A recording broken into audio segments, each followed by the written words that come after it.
Entre la cruz y la tumba vacía, hay una historia que, aunque pocas veces se cuenta, está llena de misterio y poder. Durante 72 horas, algo absolutamente extraordinario sucedió en los lugares más profundos de la existencia.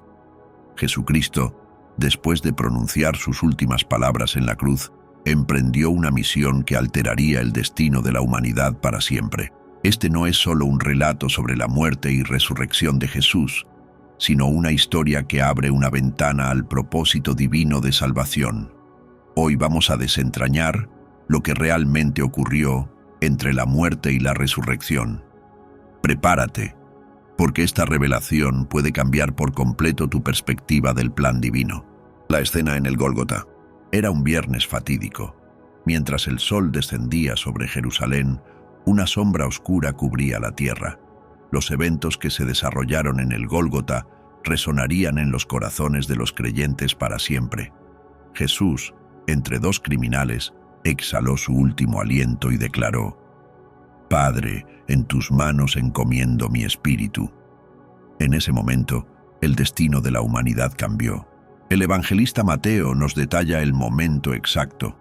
Jesús murió alrededor de las 3 de la tarde, después de 6 largas horas en la cruz. Sus últimas palabras no fueron solo una despedida, sino un grito de victoria espiritual. El simbolismo detrás de cada detalle de la crucifixión, desde la corona de espinas hasta el velo rasgado en el templo, revela el propósito divino detrás de su sacrificio. No era solo la culminación de una vida perfecta, sino el inicio de un triunfo cósmico. La naturaleza misma pareció conmoverse ante su muerte. El cielo se oscureció, la tierra tembló y las rocas se partieron. En el templo, el velo que separaba al hombre de la presencia de Dios se rasgó de arriba a abajo, abriendo el camino para un acceso directo al Padre. Incluso un centurión romano, testigo de estos eventos, confesó: «Verdaderamente, este hombre era el Hijo de Dios».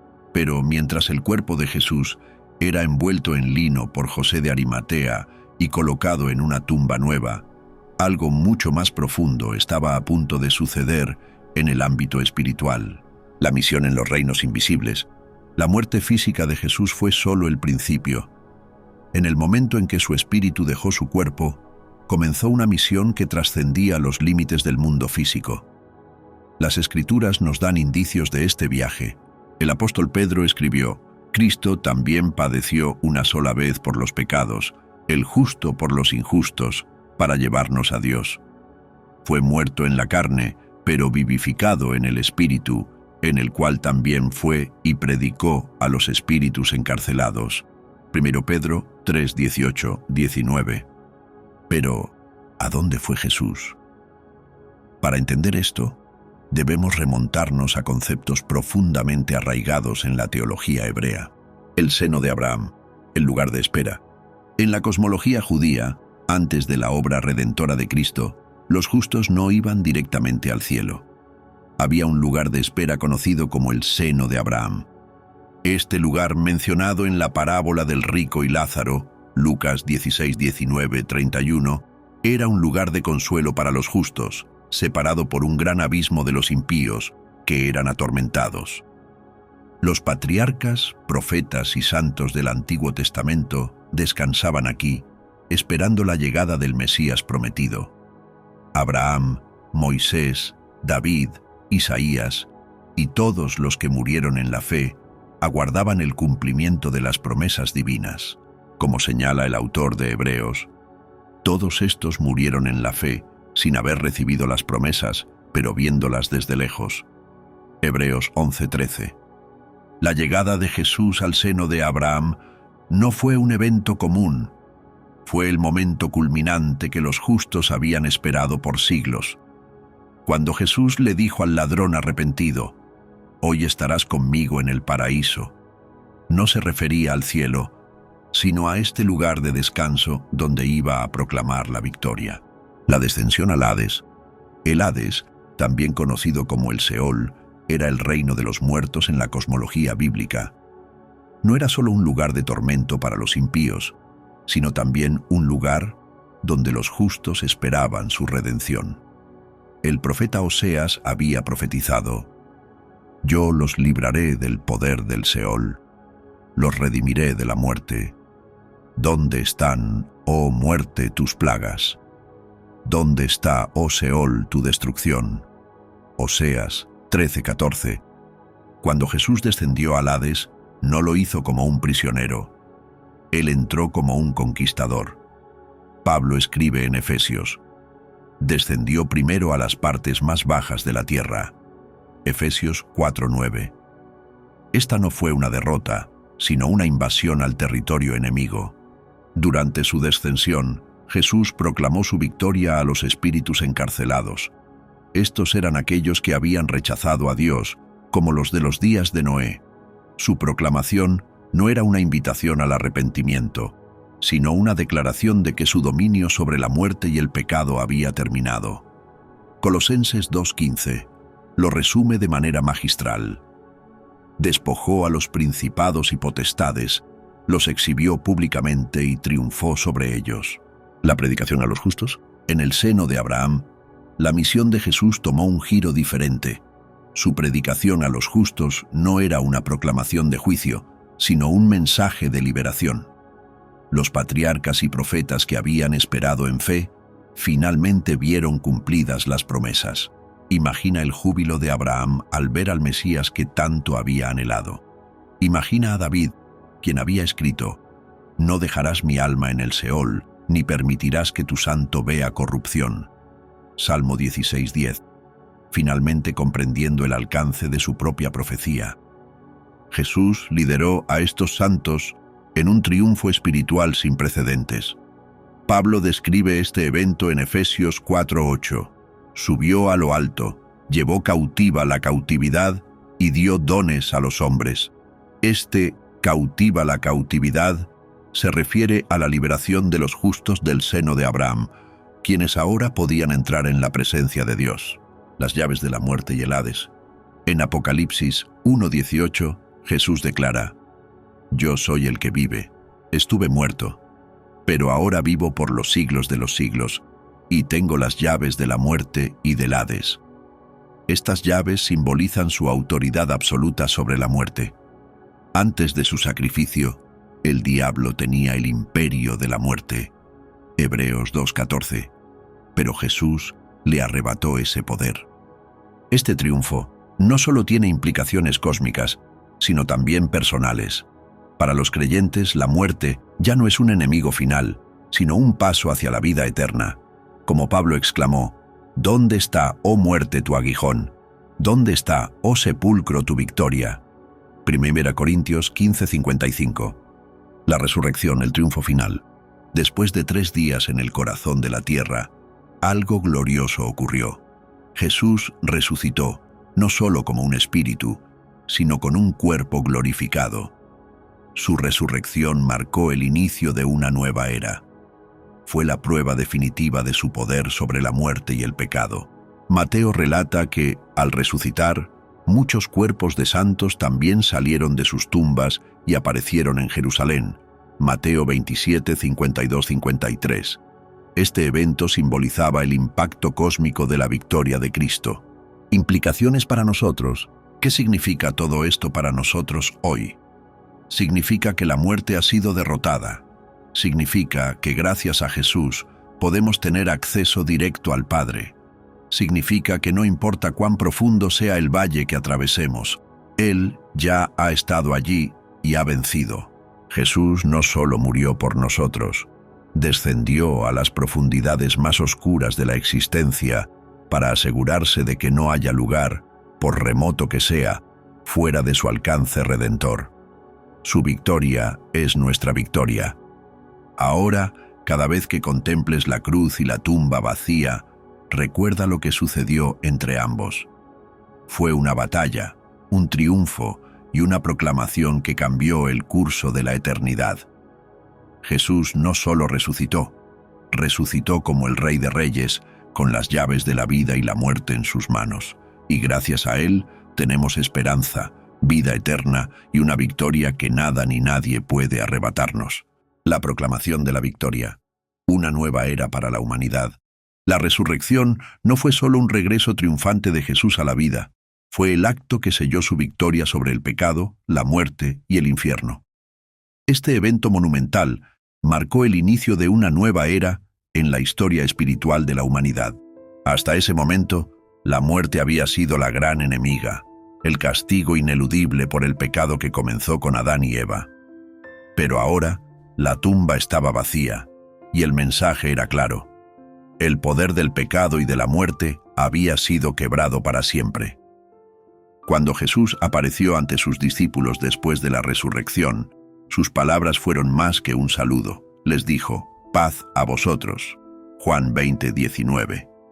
Estas palabras no solo eran un mensaje de consuelo, eran la proclamación de que el conflicto cósmico había terminado. Había traído la paz definitiva entre Dios y los hombres. La separación que había existido desde el pecado original ahora estaba anulada. A través de su muerte y resurrección, Jesús se convirtió en el mediador perfecto entre Dios y la humanidad. 1 Timoteo 2:5. Las llaves que abrieron la eternidad. La declaración de Jesús en Apocalipsis 1:18 de que tenía las llaves de la muerte y del Hades no era simplemente un simbolismo. En el mundo antiguo, las llaves representaban autoridad y control absoluto. Quien tenía las llaves tenía el poder de abrir o cerrar puertas, de permitir o impedir el acceso. Jesús, al obtener estas llaves, estaba afirmando su total soberanía sobre la muerte y sobre los destinos eternos. Esto significa que Jesús no solo derrotó a la muerte en un sentido espiritual, sino que también estableció un precedente para todos los que creen en Él. Como Pablo escribió, «Si hemos muerto con Cristo, creemos que también viviremos con Él». Romanos 6:8. La victoria de Jesús se convierte en la victoria de todos los que confían en Él. Ya no tenemos que temer al Hades ni a la muerte, porque el que las controla ahora es nuestro Salvador. La promesa de una resurrección futura, la resurrección de Jesús, no fue un evento aislado. Fue el primer fruto de lo que será una resurrección masiva en el futuro. Pablo lo explica en 1 Corintios 15, 20, 22. Cristo ha resucitado de los muertos, primicias de los que durmieron, porque así como en Adán todos mueren, también en Cristo todos serán vivificados. La resurrección de Cristo asegura que un día todos los que han puesto su fe en Él también serán resucitados con cuerpos glorificados, libres del pecado, la enfermedad y la muerte. Pero esta resurrección futura no es solo un concepto abstracto o una esperanza lejana. Tiene implicaciones prácticas para nuestra vida aquí y ahora. Nos asegura que nuestras vidas tienen un propósito eterno. Nos da fuerza para enfrentar el sufrimiento, porque sabemos que la muerte no tiene la última palabra. Jesús, el sumo sacerdote eterno, la misión de Jesús no terminó con la resurrección. Después de aparecer a sus discípulos durante 40 días, ascendió al cielo, donde ahora ocupa su lugar como el sumo sacerdote eterno. Hebreos 7:25 dice, «Por lo cual también puede salvar perpetuamente a los que por él se acercan a Dios, viviendo siempre para interceder por ellos». Esto significa que Jesús no solo venció al pecado y la muerte, sino que también está constantemente intercediendo por nosotros ante el Padre. Él no se ha retirado de nuestra vida diaria. Sigue activamente involucrado en nuestras luchas, nuestras alegrías y nuestras oraciones. Cada vez que enfrentamos tentaciones, pruebas o sufrimiento, podemos recordar que nuestro sumo sacerdote nos entiende y está de nuestro lado. Hebreos 4:15. El impacto cósmico de la victoria, el triunfo de Jesús no solo afectó a la humanidad, sino que tuvo repercusiones en todo el cosmos. Romanos 8:21 nos dice que la creación misma será liberada de la esclavitud de la corrupción. Cuando Jesús derrotó a la muerte, inició un proceso que culminará con la renovación total del cielo y la tierra. Su victoria no fue solo para redimir almas individuales, sino para restaurar todo lo que el pecado había corrompido. Pablo describe este momento en Colosenses 1:19-20. Porque en él quiso Dios que habitara toda la plenitud, y por medio de él reconciliar consigo todas las cosas, ya sea en la tierra o en los cielos, haciendo la paz mediante la sangre de su cruz. Esto significa que el sacrificio y la resurrección de Cristo no solo reconcilian a los humanos con Dios, sino que también restauran el orden y la armonía en toda la creación. ¿Qué significa todo esto para ti? Puede que esta historia te parezca distante, un relato de hace 2000 años que ocurrió en un lugar lejano. Pero la verdad es que lo que Jesús logró en esos 3 días entre la cruz y la tumba vacía tiene un impacto directo en tu vida hoy. Primero, su victoria significa que ya no tienes que vivir bajo el poder del pecado. Romanos 6:14 dice: «El pecado no se enseñoreará de vosotros, porque no estáis bajo la ley, sino bajo la gracia». Esto no significa que nunca pecarás, pero sí significa que el pecado ya no tiene el poder de dominarte. La victoria de Cristo te ha dado la libertad de vivir una vida nueva, llena de propósito y esperanza. Segundo, su victoria sobre la muerte significa que no tienes que temer al futuro. La muerte, que una vez fue el enemigo más temido de la humanidad, ahora es simplemente una puerta hacia la vida eterna con Dios. Como Jesús dijo en Juan 11:25-26, «El que cree en mí, aunque esté muerto, vivirá. Y todo aquel que vive y cree en mí, no morirá eternamente». Y tercero, su resurrección significa que tienes un propósito eterno. No importa cuán insignificante o difícil te parezca tu vida, tienes un lugar en el plan divino de Dios. Tu vida no termina con la muerte. Tienes una eternidad por delante para vivir en la presencia de tu Creador. Una invitación para ti. Si nunca has considerado el impacto de lo que Jesús hizo entre la cruz y la tumba vacía, hoy es el día para reflexionar. Su victoria no es solo un evento histórico, es una invitación personal. Él te llama a experimentar el poder de su resurrección en tu propia vida.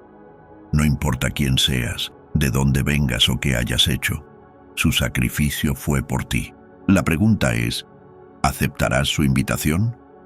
¿Dejarás que la verdad de su victoria transforme tu vida? Él ya ha hecho todo el trabajo. Solo te pide que creas y confíes en Él.